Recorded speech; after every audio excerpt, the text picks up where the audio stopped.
शब्दों से निंदा करेंगे अमित शाह गृह मंत्री की? देखिए, मैं निंदा किसी की करता ही नहीं। जो गलत करे वो पद पे नहीं रहे, सीधा हिसाब।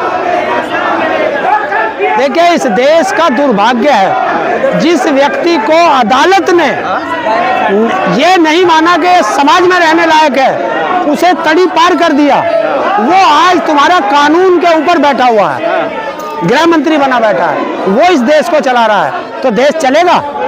नहीं चलेगा। लेकिन तमाम जो है देश के प्रधानमंत्री ये कह रहे हैं कि उन्होंने ऐसा शब्द बोला ही नहीं, तोड़ मरोड़ के पेश किया जा रहा है। देखिए, अब एक चीज तो बताओ, अपना झोटा कोई खराब बतावे, सब बढ़िया ही बतावे, पता तो मुक्की में जुड़ के चले। अच्छा, ये संसद के अंदर बोले गए शब्द हैं, और जो इसको डिफेंड करेगा वो देश का गद्दार होगा, वो संविधान का विरोधी होगा। और जो बीजेपी की समर्थक पार्टी है, या तो आज शाम तक वे इस्तीफा देकर अलग हट जाएं, और अगर वे अलग नहीं हटती हैं तो ये समझा जाएगा, उसमें चाहे नीतीश कुमार हो, चाहे चंद्रबाबू नायडू हो, चाहे रामविलास पासवान का लड़का हो, चाहे जयंत चौधरी हो, चाहे अन्य और पार्टी हो, अगर ये इस्तीफा देके बाहर नहीं आती हैं तो ये समझा जाएगा। और ये जो अंबेडकर को मानने वाले, जो संविधान को मानने वाले, ये लोग संविधान के गद्दार लोग हैं। आप जिस तरीके से जो है देश के प्रधानमंत्री वकालत कर रहे हैं, संसद के अंदर झूठ बोल रहे हैं कि अमित शाह ने ऐसा नहीं कहा, और तमाम पार्टियां उनके समर्थन में खड़ी हो गई हैं, गिर के चोट लग जाती है, 4 मंत्री देखने जाते हैं, लेकिन आईसीयू वेंटिलेटर पे आडवाणी जी पड़े, उसे देखने को ही नहीं जा रहा। देखिए, उनको ये चाहिए था सबसे पहले पूरी भारत सरकार और नरेंद्र मोदी और अडवाणी, वो अमित शाह, ये घिरे थे अडानी पर। अडानी के मुद्दे से ध्यान भटकाने के लिए अमित शाह ने देश की सबसे दलित, कुचले, पिछड़े, वंचित समाज के भगवान माने जाने वाले अंबेडकर जी पर टिप्पणी की है। तो ये डाइवर्ट करने का मुद्दा था, और अंबेडकर जी पे जब उसके समर्थक खड़े हो गए, गली गली, गांव गांव शोर मच गया, और उनको दिखा कि अब सरकार जाएगी, तो उन्होंने तुरंत दूसरी चाल दबा दी कि 2 सांसद वहां खड़े कर दिए और उनके चोट लगवाई, और आईसीयू में, अगर आईसीयू में है तो वो डॉक्टर भी बर्खास्त हो जिसने वो आईसीयू में बंद कर रखा। आईसीयू में मोबाइल गया कैसे? आईसीयू में बातें कैसे हो रही हैं? देश का कृषि मंत्री खड़ा होकर कहता है वो बेहोश है, और वो बैठ के 2 मिनट में कुर्सी पे बैठ के प्रधानमंत्री से बात कर रहा। चोट लगी है यहाँ, और पट्टी बंध रही है पूरे सर पे, बंधी हुई है पूरे सर पे। यही तो है खेल। तो जनता सब जानती है कि अब, और अगर ये मर जाते तो मैं खुशी मनाता, क्योंकि मेरे देश का किसान 25 दिन से आमरण अनशन पर बैठा है। इन्हें उस देश के किसान की चिंता नहीं है, इन्हें चिंता है इन दलाली करने वाले सांसदों की।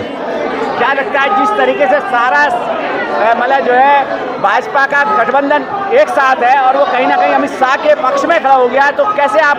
ये गठबंधन नहीं, ठगबंधन है, देश को लूटने वाला ठगबंधन है, और इस ठगबंधन के खिलाफ अब ये देश की जनता खड़ी हो गई है। राजनीतिक पार्टियों पर भरोसा नहीं है, अब देश की जनता हुई है, क्योंकि इस व्यक्ति के सम्मान में पूरा देश खड़ा होता है। क्योंकि आज जो मैं बोल रहा हूं, मुझे बोलने की आजादी भी इसी व्यक्ति ने दी है, इस व्यक्ति ने दी है। और सुनो, अमित शाह ने क्या कहा था कि अंबेडकर अंबेडकर अंबेडकर, अगर इतना नाम भगवान का लेते तो 7 पीढ़ियों को स्वर्ग मिल जाता। इस व्यक्ति ने हम जैसे दबे कुचले लोगों को उससे जमीन से निकाल के, कीचड़ से निकाल के ये यहाँ तक पहुंचाया, तो ये स्वर्ग है। और आज इंसान, सुन लीजिए, जो ये लोग हमें बहकाते हैं, इंसान का शरीर जल जाता है, आत्मा अमर है, इस शरीर से निकल के दूसरे में मर जाती है, तो फिर स्वर्ग कहाँ है?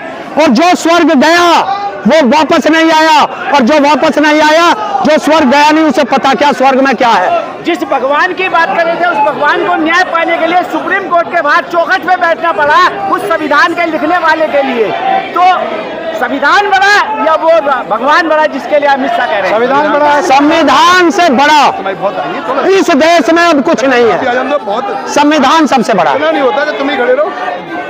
क्या लगता है जिस तरीके से संविधान को तोड़ मरोड़ने की पूरी कोशिश भाजपा के द्वारा की जा रही है? अरे 25 तारीख आने दे, 25 दिसंबर को इस पूरे भारत में मनुस्मृति दफन की जाएगी पूरे भारत में।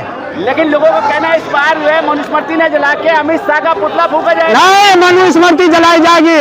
सांप को मत मारो, सांप की मौसी को मार दो। आपकी मौत से कौन? मनुस्मृति लेकिन आप लोग राजनीति कर रहे हैं, आरोप लगा रहे हैं बीच पर। अगर हम राजनीति करते तो संसद में होते, हम तो सड़कों पर हैं। वो लोग कह रहे हैं कि हमने अपमान नहीं किया। और राजनीति उनके बाप की बकौती है, उनके बाप की बकौती है। उससे पूछना जिस संसद में खड़ा होकर बोल रहा है, ये उसी अंबेडकर जी की देन है, उस संसद में खड़ा होकर बोल रहा है। उन्होंने कहा आप मान क्या बोला कि आप तो नाम 100 बार और लीजिए, लेकिन सिर्फ नाम लेने से नहीं होगा, संविधान को मानिए भी तो। पर तो संविधान को मानते हैं जभी तो हम जिंदा हैं। वो संविधान को बदल रहे हैं, उसी के लिए तो हम लड़ रहे हैं। बदल रहा संविधान।